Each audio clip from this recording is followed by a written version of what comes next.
जय सनातन धर्म, जय बजरंग बली। सनातनियों, आज की चर्चा है बजरंग बली पर। बजरंग बली क्या अकेले थे या उनके भाई बहन भी थे? अगर भाई बहन थे तो कितने थे? बजरंग बली सबसे छोटे थे या सबसे बड़े थे? यही आज की चर्चा में आपको बताया जाएगा। दरअसल वैसे तो राम भक्त हनुमान जी, उनकी कीर्ति रामचरितमानस में बहुत ही ज़्यादा मिलती है, लेकिन इससे पहले लिखे हुए ग्रंथों में उनके जीवन के बिखरे हुए कई अध्यायों का अलग अलग ग्रंथों से पता चलता है।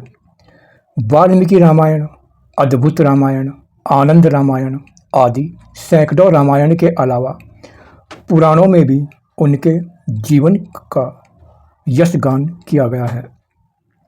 वह एकमात्र ऐसे देवता हैं जिनसे शक्तिशाली, विनम्र और तुरंत प्रसन्न होने वाला दूसरा कोई भी देव नहीं है। चारों युग में वह विद्यमान रहते हैं। उनकी भक्ति करने वाला कभी संकट में नहीं रहता और न ही उसे किसी भी प्रकार का भय रहता है। तो आओ आपको बताते हैं कि हनुमान जी कितने भाई थे। पुराणों में हनुमान जी के बारे में एक बेहद गूढ़ जानकारी मिलती है। उल्लेख मिलता है कि हनुमान जी के 5 सगे भाई थे जो विवाहित थे।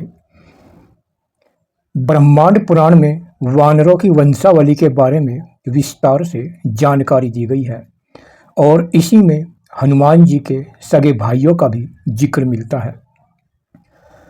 अपने सभी भाइयों के बीच हनुमान जी सबसे बड़े भाई थे। उनके छोटे भाइयों के नाम हैं मतिमान, श्रुतिमान, केतुमान, गतिमान और धरतिमान।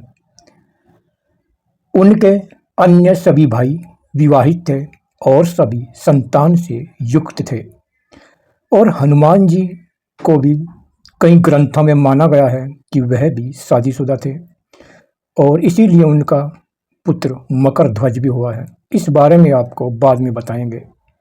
मगर उनके छोटे 5 भाई थे जिनके नाम आपको बताए हैं। ब्रह्मांड पुराण के अनुसार केसरी ने कुंजर की पुत्री अंजना से शादी की थी। अंजना बहुत ही ज़्यादा रूपवती थी। इन्हीं के गर्भ से प्राण स्वरूप वायु के अंश से हनुमान जी का जन्म हुआ था और इसी प्रसंग में हनुमान जी के अन्य भाइयों के बारे में भी बताया गया है कि उनसे छोटे 5 भाई थे। तो ये थी हनुमान जी के भाइयों की चर्चा। आपको क्या लगता है कि क्या हनुमान जी की भी शादी हुई थी? क्या उनका भी पुत्र हुआ था? वह और ग्रंथों में लिखा गया है। और बजरंग बली के बारे में आपको और भी विस्तार से बताएंगे और यहाँ की चर्चा यहीं पर समाप्त होती है। और आज मंगलवार है और कमेंट में प्रेम से बोलो जय बजरंग बली।